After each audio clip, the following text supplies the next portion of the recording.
Olá pessoal, saudações rubro-negras. Começando mais um podcast Confraria Flamengo, falar hoje do empate do Flamengo com o Vasco pelo Campeonato Brasileiro. Eu acho que o jogo é muito nítido o que acontece no jogo, né? E aquele ditado ilustra bem o que foi o jogo. O ditado é aquele: quem não faz, leva, né? O Flamengo dominou o jogo do início ao fim, não teve nenhum momento em que o Vasco foi superior ao Flamengo, nenhum. Só que o Flamengo não teve competência para transformar em gol as várias oportunidades que teve, e num vacilo, num erro individual do Léo Pereira, que eu estou até agora, mais de 24 horas depois do jogo, eu estou até agora sem entender o que ele quis fazer, né? Mas depois eu volto nisso, falar um pouco do que foi o jogo. Como eu já disse, o Flamengo domina o jogo todo, cria oportunidades, mas não consegue fazer gol, né? Tem a oportunidade que o Arrascaeta rouba a bola do zagueiro do Vasco, fica cara a cara com o goleiro e titubeia, fica indeciso do que fazer, rola pro Léo Ortiz e o Léo Ortiz erra. Teve a bola do Bruno Henrique, cara a cara com o goleiro, equilibrado, chutou mal, a bola pegou na trave. Teve a cabeçada do Pulgar, que o Pulgar, o primeiro cruzamento que o Varela acerta, hein? Era para ser comemorado esse gol. O Varela faz um cruzamento preciso, o Pulgar vem de trás, equilibrado, e cabeceia em cima do goleiro. O Pulgar tinha plenas condições de desviar a bola do goleiro, mas cabeceou em cima. Teve a oportunidade do Carlinhos, que o Plata toca debaixo da perna do zagueiro. O Carlinhos sozinho podia ter dominado a bola e entrado na cara do goleiro. Ele chuta o chão, constrangedor.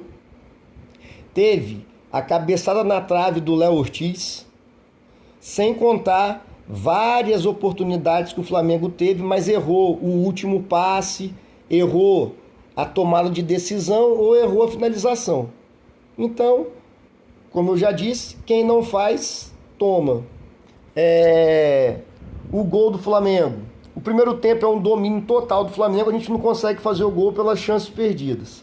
No segundo tempo também, o Flamengo a qualquer momento poderia fazer o gol, faz o gol, né? Saída de bola, Léo Ortiz mais uma vez destaque da partida, acha um bom passe para o Wesley acha um bom passe para o Arrascaeta, e o Arrascaeta dá um toquezinho e o Gerson faz um golaço, ele dá um tapa de esquerda, né? Uma bola chapada no canto. Flamengo 1-0 com sobras. E o Flamengo faz o gol e não recua, continua com a bola pressionando o Vasco, né? Aí voltando lá onde eu parei, no Léo Ortiz, 40 e poucos minutos do segundo tempo, Flamengo ganhando de 1-0. O Léo Pereira, aliás, né? O Léo Pereira recebe a bola na ponta esquerda. Primeira pergunta: o que ele estava fazendo na ponta esquerda? Se alguém lembrar, às vezes, eu não estou lembrando aqui, mas às vezes pode ter sido um escanteio, creio que não foi, e ele ficou lá. Se alguém souber, deixa nos comentários aí se tiver, né? Se lembrar. Então, mas aí a bola vai para o Léo Pereira, que ele já erra ao tentar dar uma letra. Era só ele dominar a bola, tocar pro Plata, que estava do seu lado, e voltar para a posição dele. Já era mais de 40 minutos do segundo tempo. Ele tenta uma letra, sem querer dar certo. Ele divide a bola com o jogador do Vasco, dá uma canetinha no jogador do Vasco, entra na área sozinho. Ele poderia ter continuado com a bola e chutado, poderia ter cruzado. Aí do nada, ele simplesmente cai na área pedindo pênalti. Não foi pênalti, não foi falta, não foi nada. Ele simplesmente resolve, ele fica empolgado com a jogada e se joga na área. Típico do jogador médio brasileiro. É inimaginável isso acontecer no Campeonato Argentino. Eu não consigo imaginar um zagueiro do River Plate fazer essa jogada e se jogar na área do adversário, no caso do Boca Juniors, que é um clássico também, igual a gente com o Vasco, o cara se jogar e pedir um pênalti que não existe. O Vasco rouba a bola, faz o gol do contra-ataque. Aí, também, o Flamengo teve 2 bolas na trave. Essas 2 bolas podiam ter batido na trave e entrado. As 2 bateram e não entraram. O Vasco vai no contra-ataque, a bola sobra lá pro lateral direito deles, aquele horrível, do Puma Rodrigues. Ele não dá um cruzamento. Ele chuta aleatório. Ele dá um chute pro chão ainda. A bola bate no chão e vai na cabeça do Felipe Coutinho. Quer dizer, a sorte, não digo sorte porque para mim o lance do Bruno Henrique, que a bola bate na trave, é mais erro de finalização do que azar da bola bater na trave. A do Léo Ortiz é azar mesmo, porque ele não tinha como, ele veio na velocidade, não tinha como direcionar muito mais a cabeçada. Mas a bola poderia ter entrado dos dois, fora as outras chances perdidas. O Vasco empata o jogo, a gente fica com sabor de derrota. Principalmente porque Palmeiras venceu e Botafogo venceu, que são os líderes do campeonato. O Flamengo a cada rodada vai se distanciando. O Flamengo ainda tem um jogo a menos, que é contra o Inter, lá no Sul. Eu não sei quanto que vai ser esse jogo. Se o Flamengo ganhar do Inter lá em Porto Alegre, fica a 5 pontos do Botafogo e a 2 pontos do Palmeiras. Quer dizer, o Botafogo teria que perder 2 partidas e o Flamengo ganhar 2 partidas. E o Palmeiras também. Teria que perder um jogo e o Flamengo ganhar. O que tem 2 coisas que ainda me dão esperança no Brasileirão. É que eu sempre lembro de 2009 e tem o confronto direto de Botafogo e Palmeiras na antepenúltima rodada. Só que, para a gente continuar tendo chance no Brasileirão, das últimas rodadas, acho que faltam 12 ou 13 jogos para o Flamengo, tem que ganhar todos. Assim, não dá para empatar com o Vasco, perder ponto fora de casa mais não.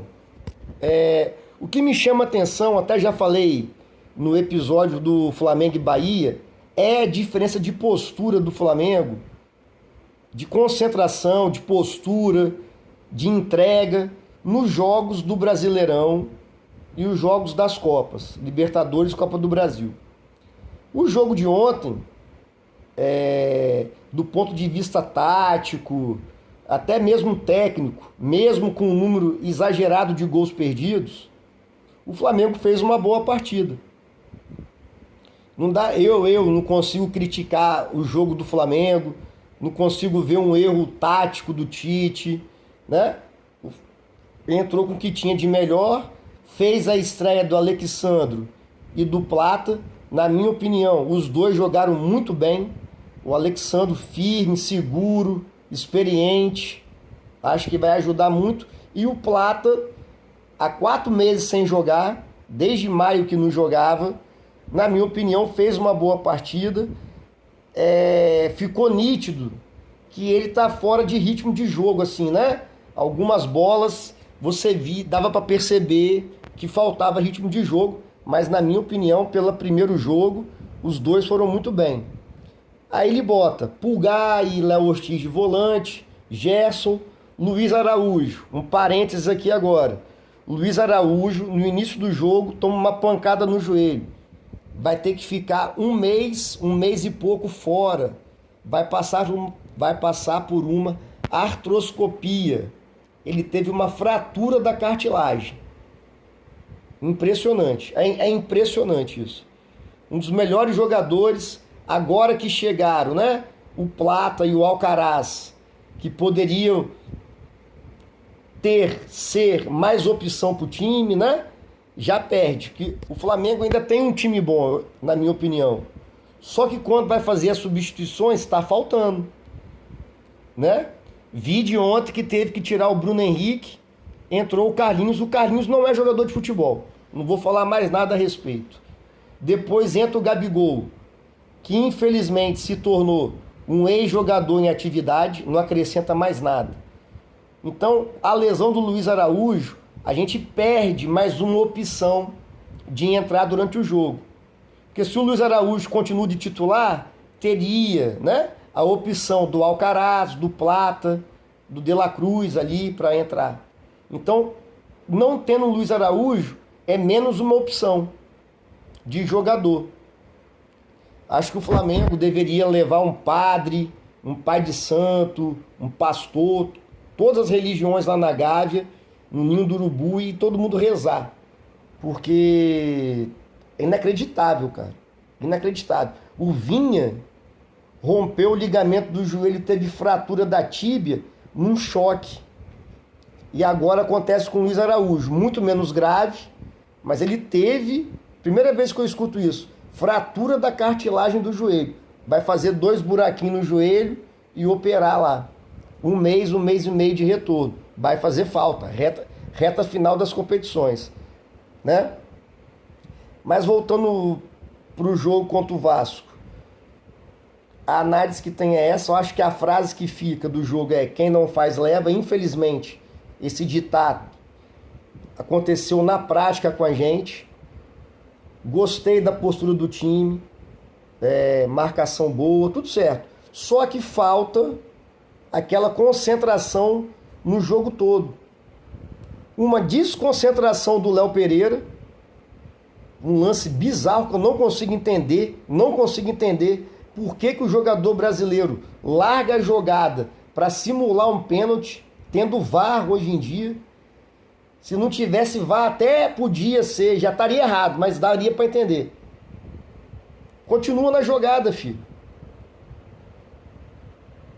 O Vasco sai no contra-ataque. Outro erro também que a gente pode, muito menos grave do Léo Pereira, é ninguém ter feito a falta, parado o contra-ataque.